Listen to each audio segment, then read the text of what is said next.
तो जिस कारण से गरीबदास पंथ के पंथियों ने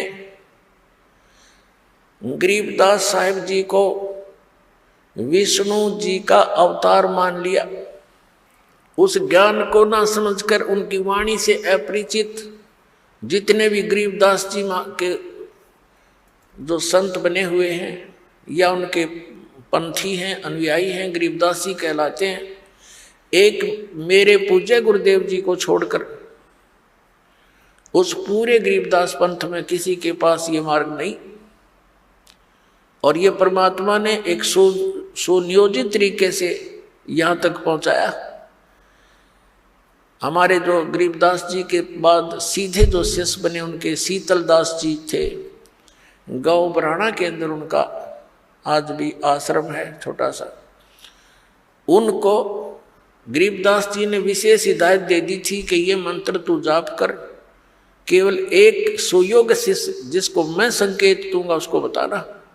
तो गरीबदास जी ने स्वप्न में उनको संकेत दिया और दूसरा उनका जो शिष्य अधिकारी था उसको बताया कि इसको देना और उसको यही बोल देना कि और किसी को नहीं बताएगा। ऐसे ही चलते चलते मेरे पूज्य गुरुदेव जी के पास ये केवल इस गरीबदास पंथ से एक ही कड़ी आई है, ये सत्कर मान लेना।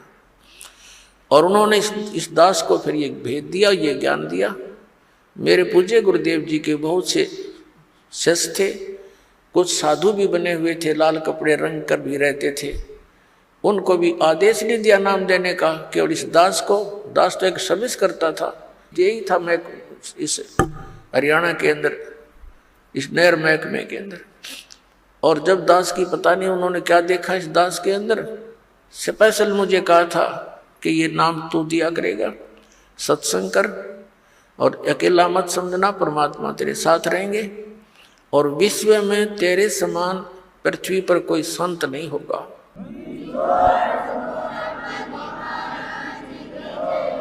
उस समय मेरे पूज्य गुरुदेव जी की आयु लगभग 105 वर्ष की थी। और कहते हैं साध वचन पलटे नहीं, चाहे पलट जावे ब्रह्मांड। तो पुण्यात्माओं, ऐसे इस अनमोल ज्ञान को सुरक्षित रखा गया था। तो गरीबदास साहिब जी को कहा था बेटा आप जाइए और प्रचार कीजिए मेरी वाणी का, और ऐसे इसको गुप्त रखना, तो स्वयं जाप करना इस मंत्र का, अन्य किसी को। उस कबीर परमात्मा ने भी यही कहा था कि एक सुयोग्य से तुझे संकेत करूंगा, उसी